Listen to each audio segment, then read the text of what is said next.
Dame in gospodje, reporter Milan, sem ponovno na sledi resnice ta trenutek na Pohorju, kajti gobarska sezona v letu 2017 je pravzaprav zdaj na vrhuncu, gob je res ogromno, pa čakam oziroma sem čakal na kakšnega gobarja, da ga malo povprašam, kam pravzaprav s toliko gobami, kajti evidentno je, da so nekateri v gozdu praktično vsak dan in domov natovorijo v nekaj dneh po par 10 kilogramov gob, kar se seveda ne zdi logično, in pa zakaj nabirajo recimo tudi gobe, ki jih ne poznajo, tudi to je dokaj pogost problem. Sem pa zato naletel na enega od lastnikov zemljišč tu zgoraj. Dober dan.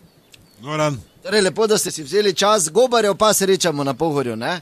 Dobro, cajta se nisem žal, ker tu šumo čistim, samo vam je pa čudno, da zdaj tu človek gori živi tudi, ki nima samo ene oke pa velikih rok, pa vas ne takoj zaseka sekiro, ne? Ker namreč take zgodbe jaz čujem. No, malo pretiravate. Ja, ne, smo tu čisto normalni, Pohorci tudi. Čisto, kultivirani, normalni. Ja, s temi gobami pretiravajo, ni mira. Pesa moram imeti na 2 ketnah, malo moram gledati, kdo mi tu krog hodi, ker to grejo vsi vjutro že, da jih ne zebe, rahlo podkrepljeni, bolj pa še bolj podkrepljeni nazaj v košarah, pa tak vse. Od polhov do gob. Vse domov. Vse vzamejo domov. Kaj poznajo, pa kaj ne. To bi še veverico vzeli, če jih ne bi pajsnila. To je tako derenje po šumi, glej mlade veverice, ono, daj jajce noter, pa čaki malo. Prav privoščim komu, da se mu dinozaver skoti doma, pa da ne bo mogel ven z bloka. To bi vse pojemali. Kaj pa je, zadnja stvar je, da svoje se precenijo, ker šume ne poznajo.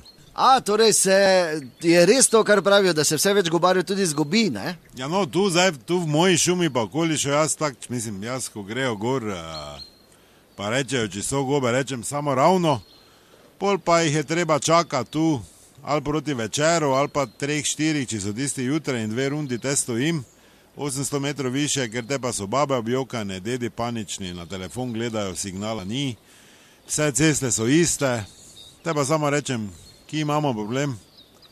Ja, zgubila smo se, baba reče, zgubila smo se, ded tak reče, ne, ni res, se bom najdel, kaj lažeš, že 2 uri iščem, jaz sem na robu zmoči, že listje ližem, tak sem že in vse smo spila, presušena, vrak še po totih gobah, kaj nam prosim pomagate, sem rekel, kak je avto, imate plavi, svetlo plavi, ja, totega karavana, sem rekel, je tu dolj na cesti, ja, kaj bi nama pokazali, bi šli z nama, lahko grem, pravim, mislim, Pohorci smo prijazni, samo zdaj, veš, poplavi, totih, ko jih je 5-6 na dan, zdaj ti tudi ni več, da bi tak strašno prijazen bil, ker imajo svoje delo, rečem, lahko grem, glej, za neko tako simbolično stopnino, za Olivera Algibonija v teatru, 20 recimo, ne, v predprodaji. Pa jih te peljem do avta, ne.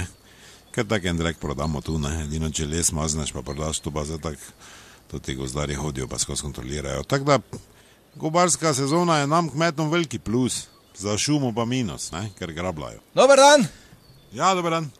Čute, samo vprašanje, je kaj gob? Ja, gobe so tu gori, dalje gori, ja. Puno. Tukaj ravno gor gremo? Ja, ravno gori, ja. A kaj pol bomo najdla nazaj? Ja, to sem rekel, samo si zapomnita. To je orientir, pa pol ravno dol, ne. Dobro, kaj pa ničariš, kaj pa ničariš? Kaj pa ničariš, spomni se, kaj bilo lani, praktično 2 dni smo živela v gozdu, močerat nas je napadal vse. Kaj imate denar zraven? Denar, zakaj? Če imate, kaj denarja zraven? Ja, nekaj imam, denar, vedno, ja. Ja, kar gori so gobe, ja. Ja, dobro, hvala lepa, da nas ne pozabite, resnica ni plenica, pa vendar marsikomu smrdi.